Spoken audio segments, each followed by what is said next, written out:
अब तक पाकिस्तान से ऐसी खबरें आती थीं कि वहां अल्पसंख्यक हिंदुओं और शिया मुसलमानों को निशाना बनाया जा रहा है, लेकिन अब पड़ोसी देश बांग्लादेश से भी लगातार ऐसी खबरें आ रही हैं कि वहां हिंदू टारगेट किए जा रहे हैं। बांग्लादेश में बवाल थम नहीं रहा।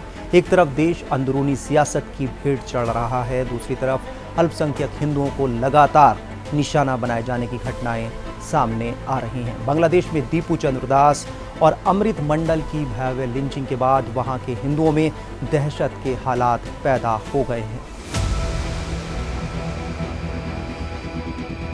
बांग्लादेश के मशहूर रॉक स्टार और बैंड आइकन जेम्स का एक कॉन्सर्ट हंगामे की भेंट चढ़ गया। फरीदपुर में शुक्रवार रात आयोजित उनके कॉन्सर्ट पर कुछ बाहरी लोगों ने धावा बोल दिया।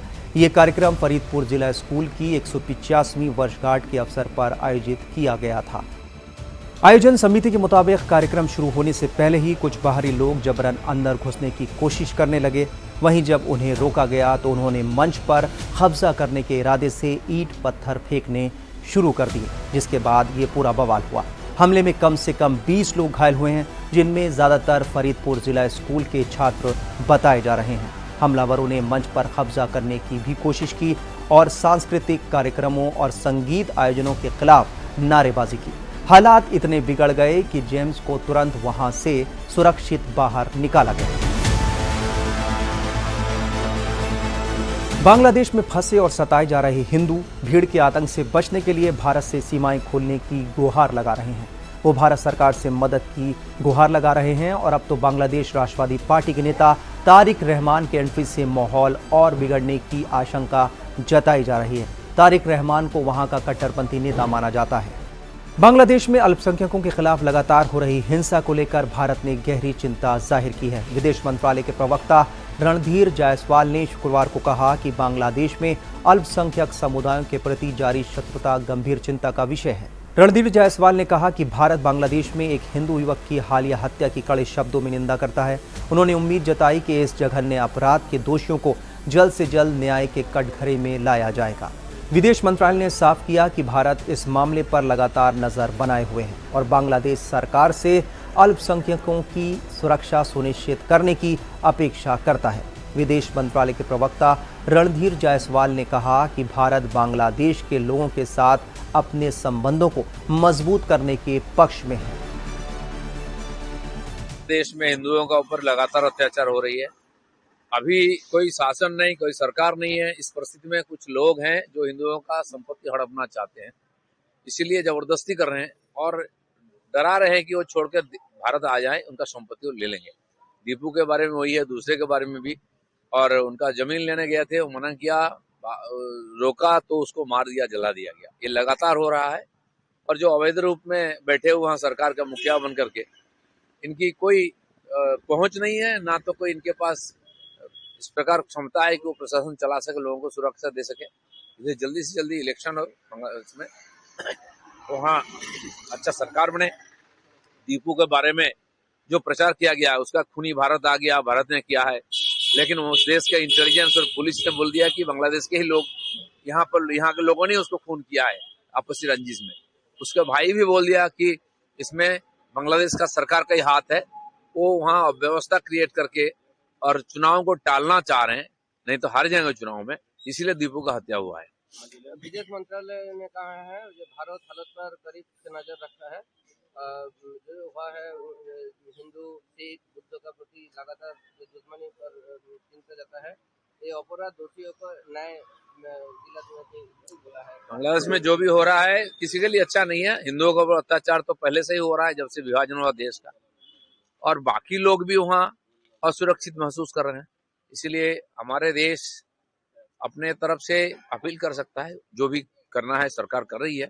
एक स्वतंत्र देश होने के कारण वहाँ के देश के सरकार का ये जिम्मेदारी बनती है कि हर नागरिक का सुरक्षा दे। बाकी यहाँ की हिंदू समाज इसका भरपूर प्रतिवाद और विरोध कर रहा है। बांग्लादेश में अत्याचार हो रहा है। संख्यालघु को पाकिस्तान में जैसे ऑपरेशन सिंदूर हुआ है, वैसे ही बांग्लादेश में सर्जिकल स्ट्राइक की मांग शुभेंदु अधिकारी का। ठीक है, बहुत लोग अपना बोल रहे हैं, मन की जो दुख है, क्षोभ है, उसका प्रकाश कर रहे हैं। सरकार की अपने दायरे में रह के जो करना है कर रहे हैं, आगे और भी कुछ होने वाला है।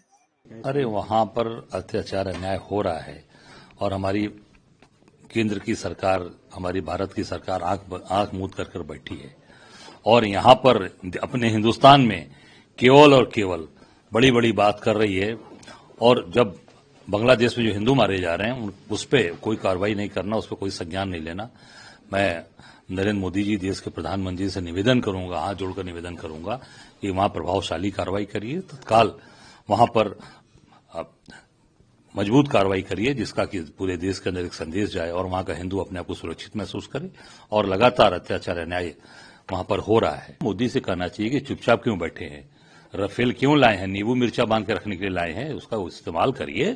यही बात पहले भी कहा था, फिर कह रहा हूं कि उसका इस्तेमाल करिए और बांग्लादेश को अपनी ताकत का एहसास कराइए कि वहां हिंदू सुरक्षित रहे और उसकी वहां पर असुरक्षा न हो और हिंदू वहां मारा न जाए। योगी जी तत्काल मोदी से आग्रह करें, निवेदन करें, विनती करें। वहीं बीजेपी नेता शहजाद पूनावाला ने बांग्लादेश के बहाने कांग्रेस पर हमला बोलते हुए कहा कि कांग्रेस के नेता गाजा के मुसलमानों पर रो रहे हैं और बांग्लादेश में हिंदू मारे जा रहे हैं, उन्हें इसकी कोई चिंता नहीं है। हालांकि कई कांग्रेस नेता कह चुके हैं कि भारत सरकार बांग्लादेश पर दबाव बनाए ताकि वहां हिंदुओं की हत्याएं रुक सके। ये दोहरा मापदंड है इस सो कॉल्ड सेकुलर जमात का कि ये लोग गाजा के मुसलमानों के लिए बैग टंगा टंगा के रोएंगे और ढाका में हो रहे अत्याचार पर जो एससी समुदाय के लोगों पे हो रहा है, जो क्रिश्चियंस पे हो रहा है, उस पर चुप हो जाएंगे। जब भारत की सरकार ने एक बहुत ही कैटेगोरिकल स्टैंड लिया है कि जो हिंदू और माइनॉरिटीज को बांग्लादेश में टारगेट किया जा रहा है उसको हम नहीं सहन करेंगे, तो वो स्टेटमेंट का समर्थन करने के बदले एक पूरी जमात, इल्तिजा मुफ्ती, सैम पित्रोदा, दिग्विजय सिंह, राशिद अल्वी, हुसैन दलवाई जस्टिफाई कर रहे हैं और कह रहे हैं कि वो वायलेंस जो हो रहा है बांग्लादेश में वैसा वायलेंस भारत में हो रहा है। फॉल्स इक्विवेलेंस बना रहे हैं, पैरेलल्स ड्रॉ कर रहे हैं और जो हिंसा हो रही है उसको जस्टिफाई कर रहे हैं, लेजिटिमाइज कर रहे हैं। तो ये दिखाता है कि ये वही जमात है जो सीए का भी विरोध करती है, जो वोट बैंक नीति को राष्ट्र नीति के ऊपर रखती है और बार बार इस्लामिक जिहादियों की व्हाइट वॉशिंग में काम पर लग जाती है। बता दें कि पिछले साल अगस्त में प्रधानमंत्री शेख हसीना की सरकार गिरने के बाद बांग्लादेश में हिंसक घटनाएं शुरू हुई थीं, जो हाल के 2 हफ्तों में फिर से गंभीर रूप ले चुकी हैं। हाल के दिनों में कई ऐसे हिंदुओं को भी भीड़ ने टारगेट किया जिनका राजनीति से कोई लेना देना नहीं था, केवल उनके धर्म के चलते उन्हें निशाना बनाया गया। देखिए, ये बहुत ही दुखद है और ये षड्यंत्र के द्वारा इसको किया जा रहा है और इसका मतलब ये है कि वे लोग केवल मात्र कोई विरोध करने के लिए ऐसा नहीं कर रहे हैं, ये भारत की अस्मिता को चुनौती दी जा रही है, जो सिर्फ दुखद ही नहीं है, ये हमारे लिए, राष्ट्र के लिए भयंकर चुनौती है, जिसके लिए कानून सम्मत उनकी चिकित्सा होनी चाहिए। इस चुनौती से कैसे निपटा जा सकता है? जो आप चिकित्सा की बात कर रहे हैं उसका क्या रास्ता है? क्या पाकिस्तान के साथ जो चिकित्सा हुई थी वही चिकित्सा या फिर आप कुछ और करना चाह रहे हैं? देखिए, ये तो सर्जन को अपने ढंग से देखना पड़ेगा कि उसके पास में कौन कौन से औजार है और क्या क्या चिकित्सा हो सकती है। तो बहुत अच्छे अच्छे सर्जन हमारे पास में हैं जिन्होंने कश्मीर जैसी समस्या को शांत कर दिया, तो बंगाल की समस्या को भी उस तरह से करेंगे कि वो भारत की एक बहुत बड़ी शक्ति जैसे बना रहा है, आगे और भी बड़ी शक्ति बन सकेगा। वहीं संयुक्त राष्ट्र के महासचिव एंटोनियो गुटेरेस भी बांग्लादेश में हो रही हिंसा पर गहरी चिंता जाहिर कर चुके हैं। पिछले हफ्ते संयुक्त राष्ट्र मानवाधिकार उच्चायुक्त वोल्कर टर्क ने शांति बनाए रखने और हिंसा रोकने की अपील की थी। उन्होंने कहा था कि बदला और प्रतिशोध समाज में और गहरी दरारें पैदा करेगा और सभी के अधिकारों को नुकसान पहुंचाएगा। बता दें कि फरवरी में बांग्लादेश में आम चुनाव होने हैं, लेकिन फिलहाल वहां हिंसा का दौर लगातार जारी है। वहीं बांग्लादेश की पूर्व प्रधानमंत्री खालिदा जिया के बेटे और बांग्लादेश नेशनलिस्ट पार्टी बीएनपी के कार्यकारी अध्यक्ष तारिक रहमान ने ढाका में एक रैली को संबोधित करते हुए कहा कि अगर अल्लाह ने चाहा तो हम लोग मिलकर मेहनत करके हमारी उम्मीदों का बांग्लादेश बना सकेंगे। आने वाले दिनों में जो भी देश के नेतृत्व के लिए आगे आएगा, हम सभी उसके नेतृत्व में उस नए नेता के दिखाए रास्ते पर मिलकर विकास के लिए काम करेंगे। तारिक रहमान 17 साल बाद 25 दिसंबर को ढाका लौटे हैं।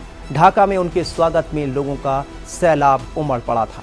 बांग्लादेश में शेख हसीना के तख्ता पलट के बाद वहां मोहम्मद यूनुस के हाथों में फिलहाल बांग्लादेश की कमान है। वो बांग्लादेश के चीफ एडवाइजर हैं। उम्मीद की जा रही थी कि उनके सत्ता संभालते ही वहां हालात कुछ ठीक होंगे, लेकिन हालात बद से बदतर होते जा रहे हैं। अब जब तक बांग्लादेश में आम चुनाव नहीं होते और नई और मजबूत सरकार चुनकर नहीं आती, तब तक वहां बड़ा संकट बना रहने वाला है। तो बांग्लादेश से जुड़ा जो भी अपडेट होगा वो हम आपको देते रहेंगे। देश दुनिया की तमाम खबरों के लिए आप बने रहिए टाइम्स नाउ भारत के डिजिटल प्लेटफॉर्म के साथ।